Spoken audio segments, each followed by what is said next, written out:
Jadi ini good news. Seorang ibu rela belum selesai. Seorang ibu, ya itu karena terdesak kebutuhan ekonomi yang tidak terpenuhi. Jadi si ibu itu ada yang kirim messenger katanya menjanjikan uang 15 juta dengan syarat melakukan membuat konten, Membuat video ya kita senonoh dengan anaknya. Setelah dia bikin konten itu orangnya menghilang, tapi si videonya sudah bersebar. Jadi akhirnya uang nggak dapet, gitu kan? Dan ini kan jahat banget gitu ya.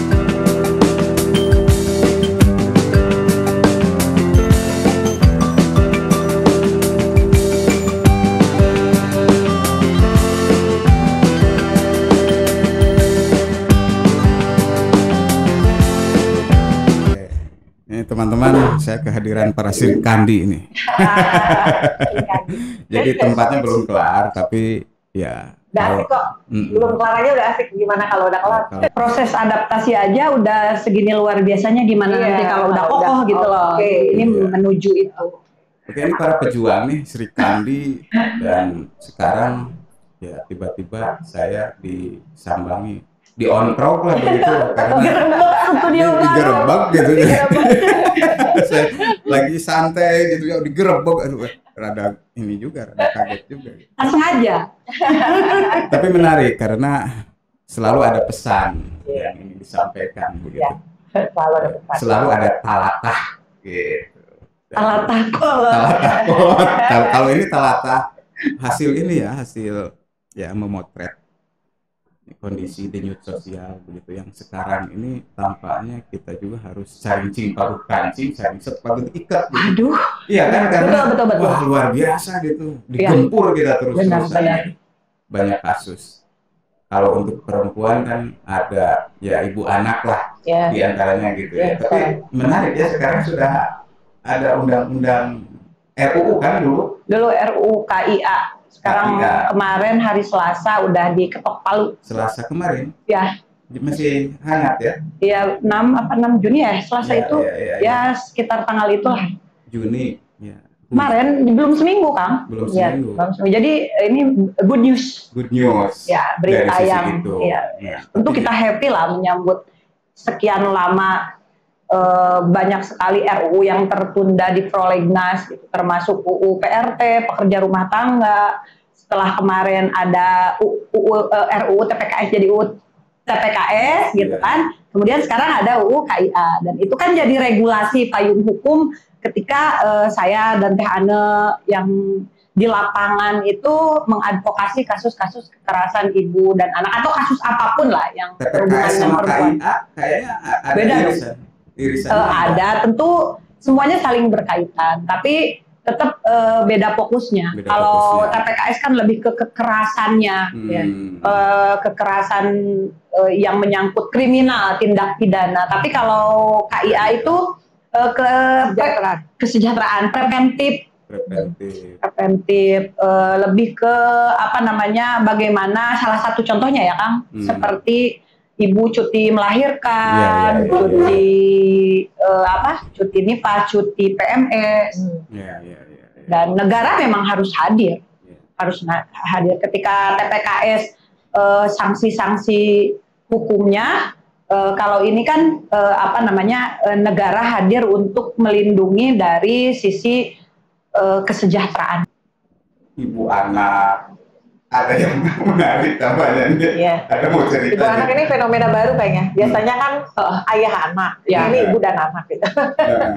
Itu gimana ceritanya sampai tampaknya ada kaitannya nih dengan KIA. Iya, kesejahteraan kan. Kesejahteraannya tidak terpenuhi sehingga alasan dari pelaku konon katanya karena alasan ekonomi gitu, terjerat motif ekonomi ya. Jadi kekerasan itu baik itu kekerasan seksual, kekerasan verbal, kekerasan fisik, kekerasan apapun yang notabene kebanyakannya korbannya adalah anak dan perempuan, itu banyak sekali penyebabnya. Salah satunya yang menjadi penyebabnya adalah motif ekonomi seperti yang tadi Teh Ane katakan gitu.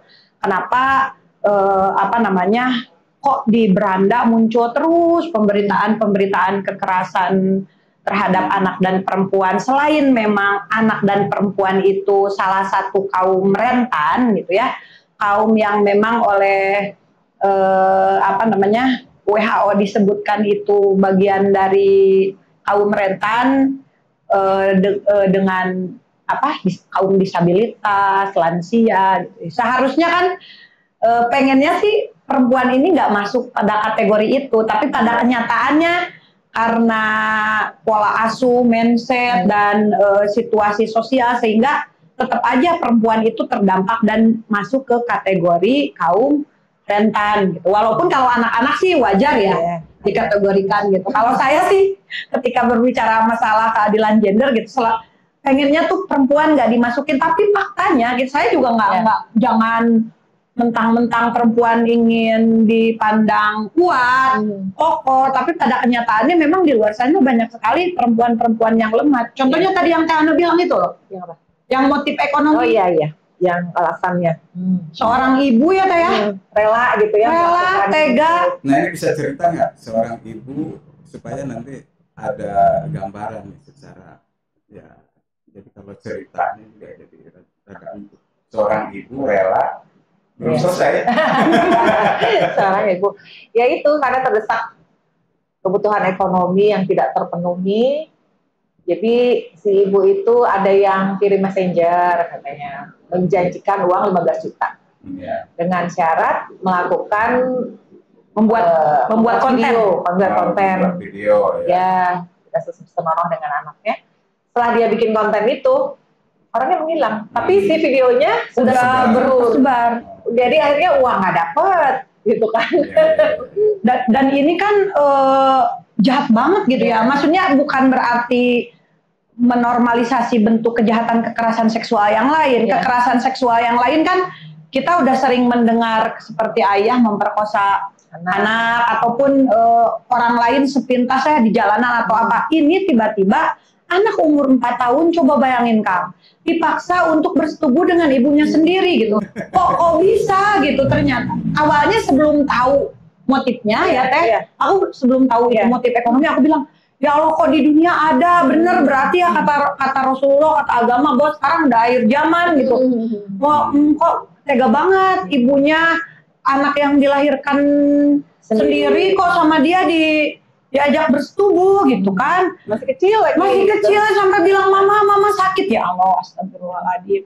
Ternyata kan itu karena gara-gara di messenger diiming-imingi ada akun-akun Facebook gitu ya, yang sebenarnya akunnya akun palsu. Fake akun. Nah dan ini tuh sering kan, nggak hanya kasus ini, jadi banyak yang kita tangani itu juga karena misalkan tiba-tiba anak dibawa kabur gitu loh Kang. Sama orang nggak dikenal. Kemarin yang kekerasan seksual di salah satu kos-kosan di daerah Cikunir gitu ya. Sampai sekarang masih terus berlanjut yang itu. Ya sama 4 orang. Itu tuh gara-gara kenalan di akun Facebook. Ini PR kita bersama ya. Mungkin perlu ada edukasi nggak sih terhadap mak-mak juga ya, ibu-ibu juga banyak korban tuh Kang. Maksudnya di messenger si cowoknya pakai foto orang ganteng gitu, yang polisi tuh kayak yang polisi itu benar Somi siapa itu, polisi orang Lampung. Iya. Itu kan ngaku-ngaku si polisi itu nge-DM-in gitu, ngerayu-rayu sampai berantem sama suaminya. butuh perlu mengedukasi orang gitu loh. Yang nggak awam ya. Masa kita bilangnya bodoh sih?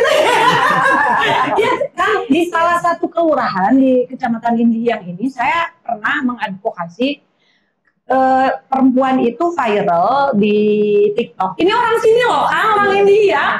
Viral di TikTok karena disebar videonya nggak pakai, maksudnya cuma kayak pakai kemben gitu ya.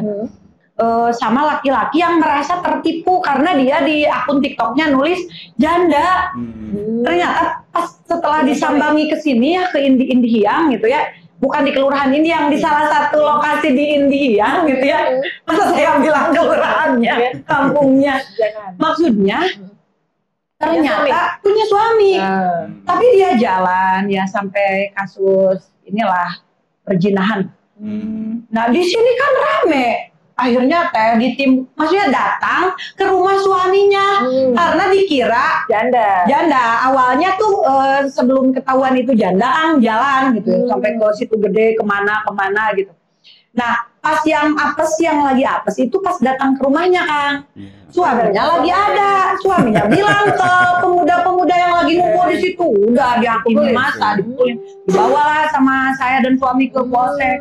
Rame-rame maksudnya sama orang-orang yang ada di sekitar situ. Berarti kan mengambil hikmah dari kejadian itu yang tadi juga bahwa ternyata akun-akun palsu di medsos itu berseliweran tindak untuk mengiming-imingi gitu. Dan kalau mau disimpulkan saya nggak tega masa bilangnya bodoh sih, maksudnya keawaman, ketidaktahuan para perempuan gitu sehingga gampang banget keluguan. Nah itu ya ini efek negatif dari media sosial, kemajuan teknologi ya. Kalau dulu kan nggak mengenal yang gini-gini gitu kan, sebelum ada teknologi internet itu nggak ada. Ya itu kan jadi ada sisi positif pasti selalu ada dua mata sisi kayak pisau ya. Selain itu juga setelah kejadian kan mudah banget viralnya. Ya itu dia gitu. Jadi dikit-dikit viral. Sabir hiji viral gitu kan. Nah ya menarik. Tapi betulkah itu karena tadi kan kalau disimpulkan persoalannya karena persoalan ekonomi. Oke. Ya ini terjadi. Kedua karena faktor keluguan. Ya betul. Nah terus dari sisi, jadi jangan bilang faktor kebodohan ya kan? Ya bodoh cuma kurang pintar. Iya masa kan nggak terjadi. Yang ada mahasiswa yang kita tangani juga ya Teh ya, masa bisa terjebak sama manipulatif ya, sama laki-laki toksik gitu yang oknum polisi. Diajak jalan, dibawa ke Jogja, mau melakukan hubungan suami istri dan nggak bertanggung jawab. Ternyata dia itu korbannya nggak hanya satu itu mahasiswa gitu loh Kang. Masa kita mau bilang sama Teh Ana gitu, di satu sisi kita pengen mengadvokasi, membantu perempuan yang terjebak pada relasi toksik seperti itu. Ya tapi ini ketika bukan dibenturkan ya, maksudnya ketika ini berhadapan dengan hukum ya nggak bisa juga karena itu dilakukan suka sama suka. Nah itu dia kan persoalannya kan. Iya. Kalau masuk ke ranah itu juga bisa lolos. Ngapain kamu mau ikut diajak sama orang yang nggak dikenal gitu loh? Kita belum ada kenalannya di mana itu di medsos. Karena happy ya, dua-duanya jadi oke lah gitu, sama-sama bergembira. Dia mau menuntut apa gitu? Susah nggak bisa. Walaupun dari sisi norma agama kita tidak membenarkan orang yang suka sama suka ya Kang ya. Cuma kan dalam hukum Indonesia yang kena itu kalau suka sama suka kan perzinahan dua-duanya. Tapi kalau tindak pidana harus ada unsur pemaksaan. Kalau nggak ada unsur pemaksaan, kalau perzinahan salah satu harus ada pasangan. Kalau di hukum kita kan gitu, salah satu harus nikah resmi gitu, baik yang si laki-lakinya maupun yang perempuannya. Ketika dua-duanya single, melakukannya suka sama suka, nggak ada hukumnya, nggak ada. Kalau di Aceh ya mungkin ada hukum kecuali ada yang melaporkan. Misalkan nggak ada. Kecuali di salah satu bawah umur. Oh iya. Kalau salah satu bawah umur ya. Kalau ada Teh, kalau perzinahannya misalkan suami istri tuh, salah satu oknumnya di antara pasangan itu berzina dengan orang lain. Nah suaminya melaporkan misalkan, istrinya melaporkan itu kena ya. Itu kena.